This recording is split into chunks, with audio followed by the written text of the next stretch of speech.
Rapaziada, torcedores palmeirenses estão detonando Léo Ortiz após a declaração dele no pós-jogo.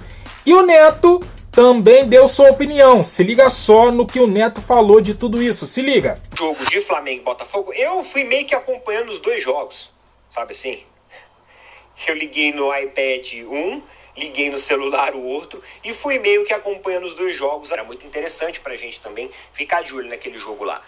Primeiro tempo do Flamengo, um primeiro tempo bem dominante. O Flamengo com um grande volume de jogo. O Flamengo mantendo o controle ali no setor intermediário.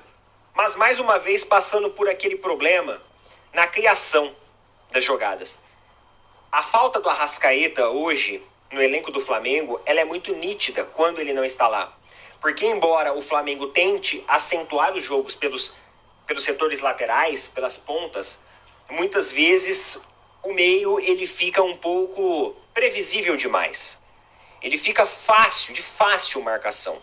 E aí, consequentemente, quando a equipe adversária vê que não tem o Arrascaeta no centro do campo, eles conseguem fazer uma marcação melhor, inclusive até pelas pontas. A dificuldade do Flamengo tem sido realmente não ter só o volume de jogo, não ter só o domínio da partida, mas principalmente conseguir ter aquele poder de infiltração e de finalização e converter isso em gols, converter isso em resultado.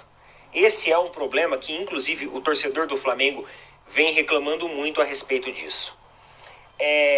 No segundo tempo, as coisas foram ficando mais complicadas porque teve lesão de jogador. O De La Cruz, que é um jogador extremamente importante, se lesionou de novo. Teve uma entorse de joelho, parece que foi uma entorse de joelho. Vai ter que ser avaliado. Não sei o que acontece com o Flamengo, bicho.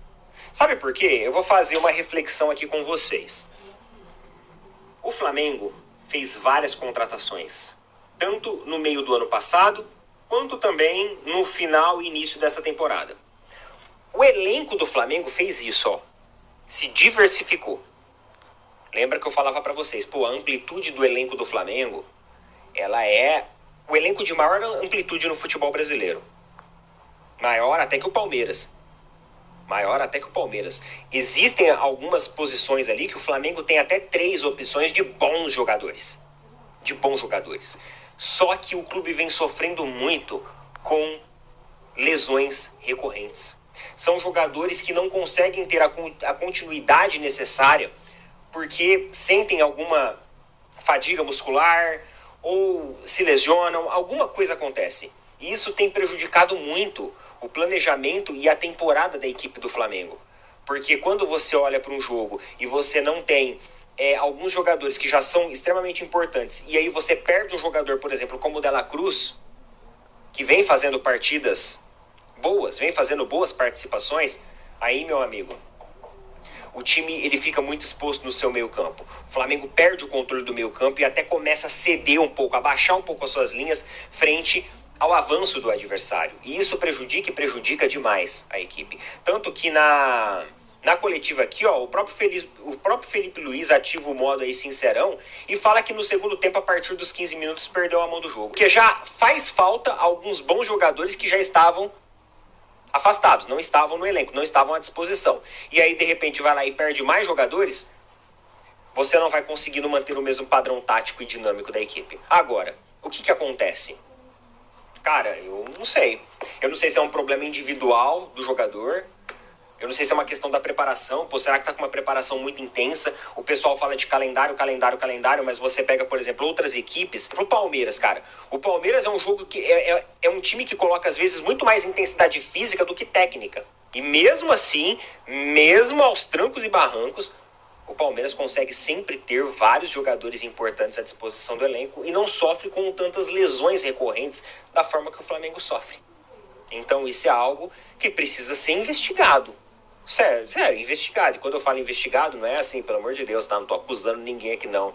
Eu só estou falando que você precisa dar um olhar mais minucioso nessa situação aí. Até aproveitando essa comparação que a gente tá fazendo, o Léo Ortiz ele foi questionado justamente sobre isso. Sobre Flamengo-Palmeiras nessa corrida do Campeonato Brasileiro. Vamos dar uma olhada aqui no que ele falou, tá? Vamos olhar aqui, eu vou colocar o microfone aqui, posicionar aqui, para vocês conseguirem escutar. É um trechinho rapidinho, bora lá. Não sei, cara, não sei, acho que o Campeonato Brasileiro é um campeonato de regularidade, é um campeonato de quem se mantém mais tempo. O Palmeiras também perdeu para o Bahia em casa. A questão é que acho que às vezes as pessoas veem diferente as derrotas de um e derrotas de outro, ou vitórias de um e vitórias de outro.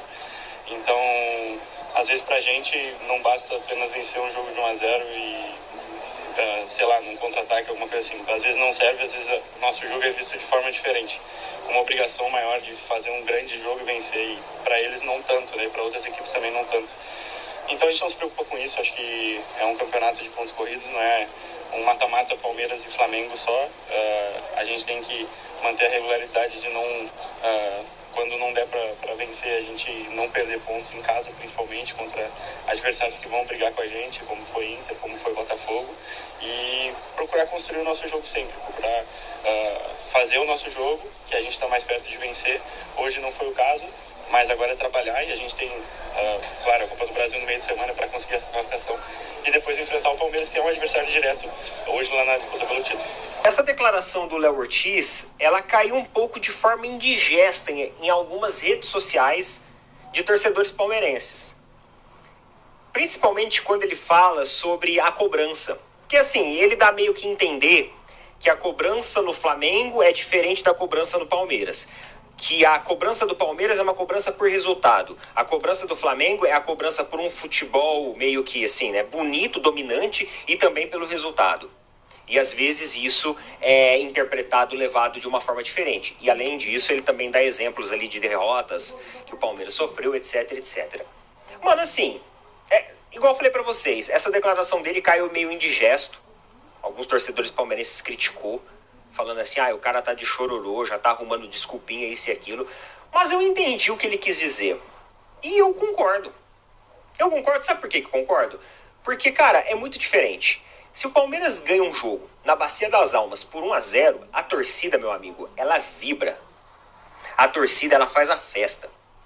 Os caras comemoram praticamente um título com uma vitória dessa. Bem, vocês viram aí vitória sobre Red Bull Bragantino, vitória sobre São Paulo em cima da hora ali, vocês viram a festa que a torcida fez. Agora, no Flamengo, eu já vi assim, o Flamengo ganhar de 2-0 e o torcedor vai falar assim, 2-0 contra essa equipe aí, deveria ter feito 3, 4 ou 5. Perdeu muito gol, foi isso, foi aquilo. Eu vejo muitos torcedores flamenguistas exigindo um Flamengo sempre assim, sabe, amassando seus adversários, sempre sendo dominante, sempre sendo aquele futebol show, aquele futebol arte. Então, eu acredito que o fio da meada aqui que o Léo Ortiz pegou, ele faz sentido que ele quis dizer realmente isso, que a cobrança, ela é distinta porque a forma, a reação da torcida aos placares mais baixos, né, aos placares mais magros, as vitórias mais simples, ela acaba sendo diferente para as duas equipes. Então, embora muitos torcedores do Palmeiras levaram de uma maneira indigesta o que ele disse aqui, criticaram e tudo mais, eu acho que tem o seu sentido sim. A cobrança pela forma de jogo de Flamengo e de Palmeiras, ela é diferente. É só você observar, por exemplo, o Mauro César. Como que o Mauro César fala a respeito das vitórias do Palmeiras. Embora ele fale que ganhe, o Palmeiras jogou mal, o Palmeiras isso, o Palmeiras aquilo. Uma hora a sorte não vai estar do lado do Palmeiras, o Palmeiras precisa também de competência técnica, o Palmeiras precisa também disso e daquilo, aí vai de cada um. Eu, sinceramente, eu gostaria muito de ver o Palmeiras dominante, o Palmeiras com um futebol fluido, com um futebol bonito. Só que em um jogo, como o próprio Léo Ortiz falou, de Brasileirão, onde você tem pontos corridos, onde não se trata de um mata-mata entre Flamengo e Palmeiras, o importante, na maioria das vezes, acaba sendo a vitória. Aí vai da estratégia de cada um. É isso aí, rapaziada. Léo Ortiz foi sincero e, na minha visão, não tem problema algum, né? Eu acho que os palmeirenses aí estão criando pelo em ovos, né? Porque realmente, e aí eu vou além do que o Neto falou, não somente nós, torcedores, que criticamos quando o time ganha de 2-0, podendo ganhar de 3, 4, 5, né? Mas os jornalistas também. Os jornalistas, eles fazem, principalmente paulistas, eles fazem crítica ao Flamengo e ao Palmeiras de uma forma diferente. Palmeiras ganha, como ganhou ontem, 2-1. Nossa, o Palmeiras está jogando muito, o Palmeiras está ganhando todas, que sei lá o quê. E quando o Flamengo ganha, da mesma forma, nossa, o Flamengo jogou mal, hein? Ganhou, mas foi no sufoco. Ué, mas o Palmeiras não ganhou no sufoco? Tá entendendo? Então, assim, Léo Ortiz foi perfeito. Perfeito. A gente trouxe um react aí anterior, né? Que o Mauro César, ele fala, né, abertamente lá com a mídia paulista, lá do UOL, que a mídia paulista detona o Flamengo. E não é assim? É desse jeito. Então, assim, realmente o Léo Ortiz não falou nada demais aí. Quem tá chorando, quem tá reclamando aí, não entende. Não tá entendendo o que ele quis dizer realmente, né? Que parte da torcida também, nós torcedores, e parte da mídia também, né, critica o Flamengo por conta disso, né? E o Neto veio aí e trouxe a sua opinião, que concorda com o Léo Ortiz. O Neto entendeu essa visão que ele teve. E você também entendeu? Você gostou da opinião do Neto? Não gostou? Deixe seu comentário aqui, deixa aquele like, se inscreva, compartilha. E eu fico por aqui. Até a próxima. Valeu!